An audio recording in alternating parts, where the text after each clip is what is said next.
something that has to be noted. Helsinki can be a very beautiful city, especially during the summertime. So do make sure you pop over here. Such a nice sort of park type city. There are a lot of greeneries over here. A lot of great cafes, shops, restaurants. It's like a Central European city for sure.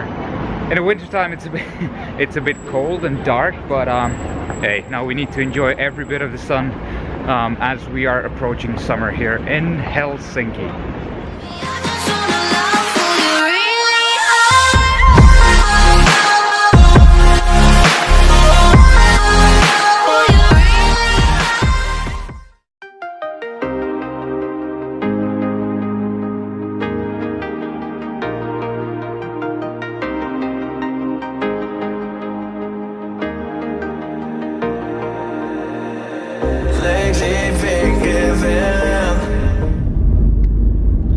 Good morning guys, and welcome to today's video. I'm currently traveling in Finland, and you don't see me too often behind the wheel. So basically I arrived last night in Finland, grabbed a rental car, now driving off to see some of my family members in an unfortunate event. But you know, the most important thing you have in your life is your family, and you need to basically take care of them, and make sure you are in touch with your loved ones all the time.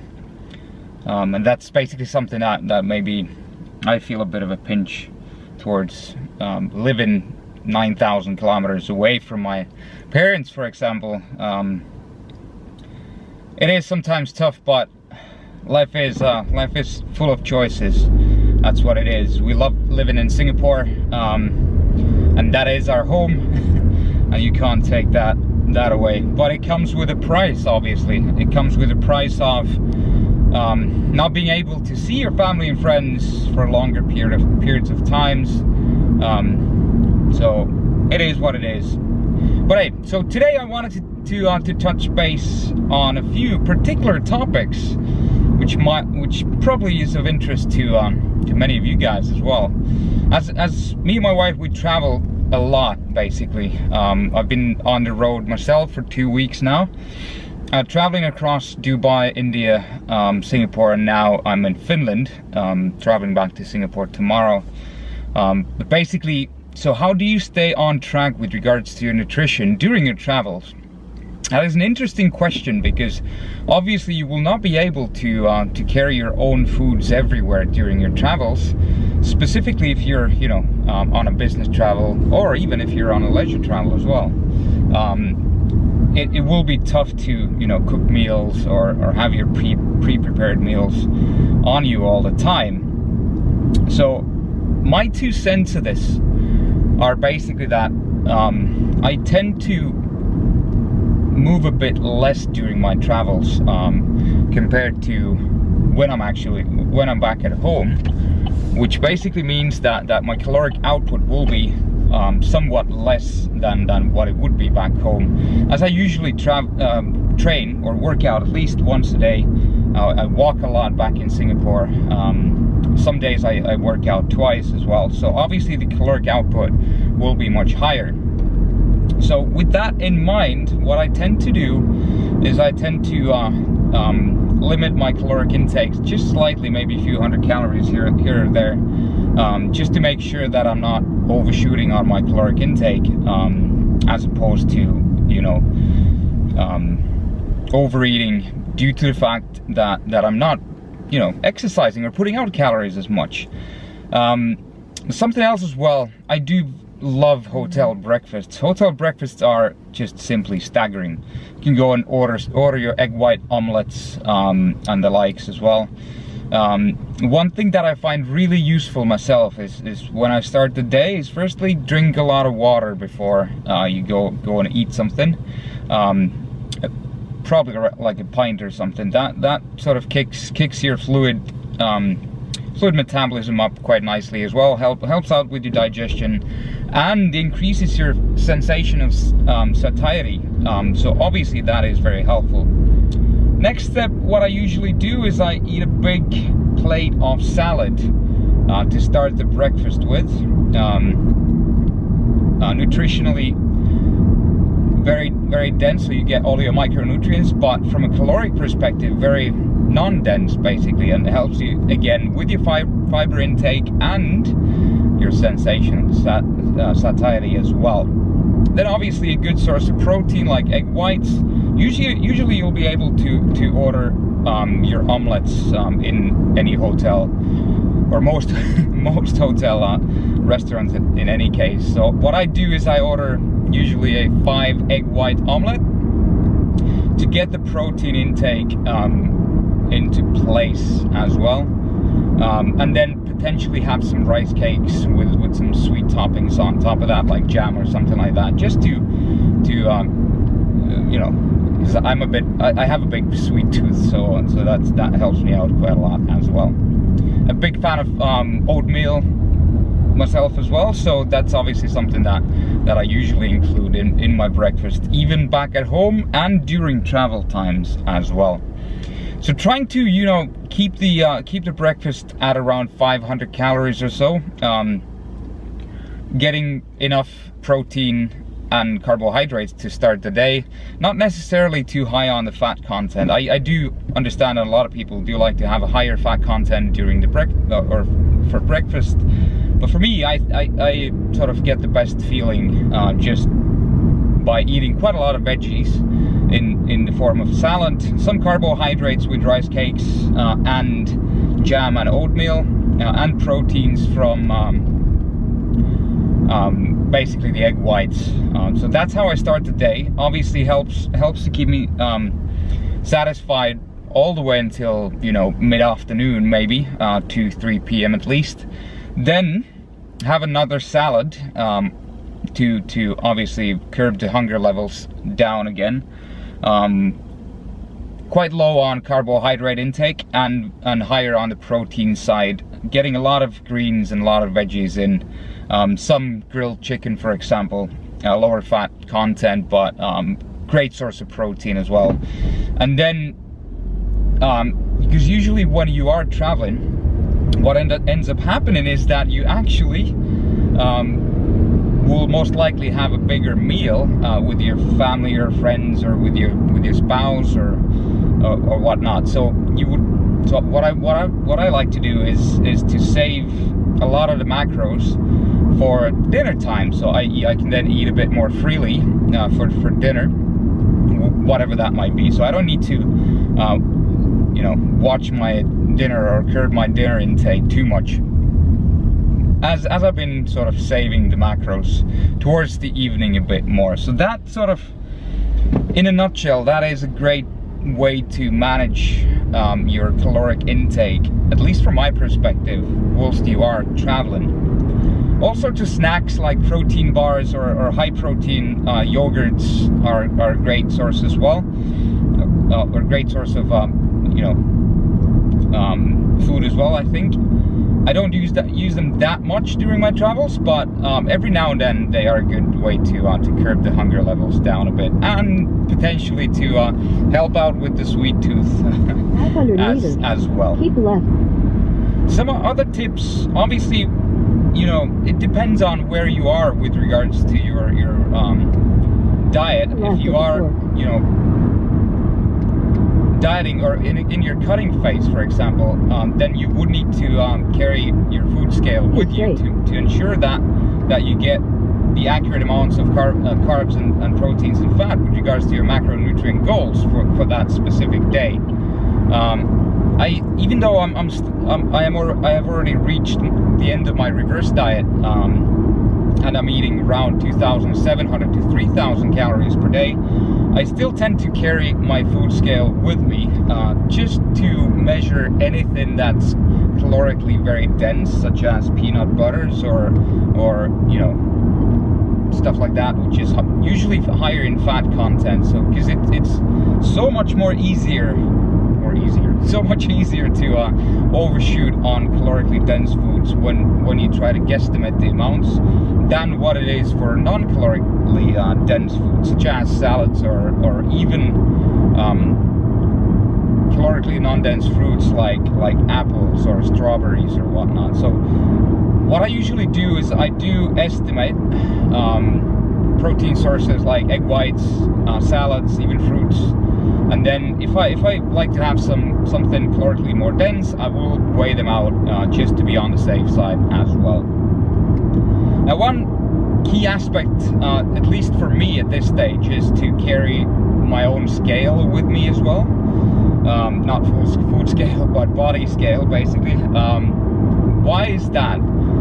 I do find that, you know, at least for me, as I did cut my weight to so low levels, or body fat to such low levels, which have ever been around 5% at least, according to calipers, which is not, or measuring a body fat is never accurate, but in any case, I was very lean a couple of months back. So because I've been yo-yo dieting for such a long time, and I've been very heavy to my frame. I'm what, 5'9", 174 centimeters, and at the heaviest I weighed at around 109 kilos, so 240 pounds or whatnot. So I was really a fat bastard. So based on that as well, I think my body fat settling point is on a higher level. So my body is still sort of trying to creep up in terms of body fat, and I don't want that to happen. Obviously, because I think I'm now where I want to be, probably around 10 to 12%. But clearly, my body tends to creep up on the body fat levels very easily, so I need to be very careful with that. So what I do is I carry my scale with me when I'm traveling, just to keep everything on check. Usually hotels have scales as well, but just to be on the safe side, not every hotel has it, so I carry my scale in my luggage as well. It's not that heavy, so it's all right, basically. When you are guesstimating your food intake, in terms, if you cannot obviously weigh what you're eating, try to overestimate your intake a bit, because usually your bias will be towards underestimating the amount of food you actually eat. Keep right. For foods like salads, cucumbers, you know, lettuce, tomatoes, and stuff like that, it doesn't matter that much, to be quite honest with you, because the variations will be relatively low. Just trying to change lanes here, focusing on the traffic as well. So overestimate your food intake, specifically on you know, items which you can't weigh, but which are more calorically dense, like higher fat meats or something like that, to be on a safe side, so you do not, you know, overfeed yourself or overeat per se against your macronutrient targets. So life is all about balance, guys. I've always been a person of extremes, and it's been quite hard and a long journey for me to try to find that balance into my life as well, in all aspects, basically. But when you do find that, in terms of your food intake, in terms of your finances, in terms of your career, whatever that might be, it feels really good. And obviously you have to enjoy life to the fullest. Gave my name to all of them. Gave my name. And the worst of it all is that I can't keep my heart straight. Keep giving. And the worst of it all is that I can't keep my heart straight. Keep giving up. Just got back into the hotel room after a nice road trip indeed. One thing which is key when you are traveling, what helps me to keep on track, is to get the workout in no matter what. I know that hotel gyms can be a bit iffy at times, but if you don't have any other choice, just go to the hotel gym and do whatever you can. If your hotel does not have a gym, at least go for a brisk walk or a run outside. That helps your metabolism to stay tuned, and obviously increases your caloric output as well, just a bit. And it basically just makes you feel better when you actually do something physical. So now for me it is time to hit the gym, so I'm very excited to see how this gym at this Radisson Blu in Helsinki looks like. So I'll see you guys in the gym.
There you go, guys. Just finished a great upper body workout here in the center of Helsinki.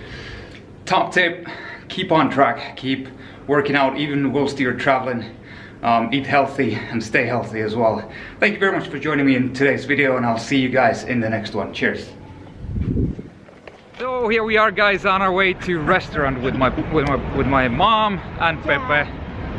We're gonna enjoy some very good Finnish style food, some Finnish fish and stuff like that. Really looking forward to that. An excellent day here in Helsinki. The sun is shining, people are out there. It's all good. So I'll see you guys in the restaurant.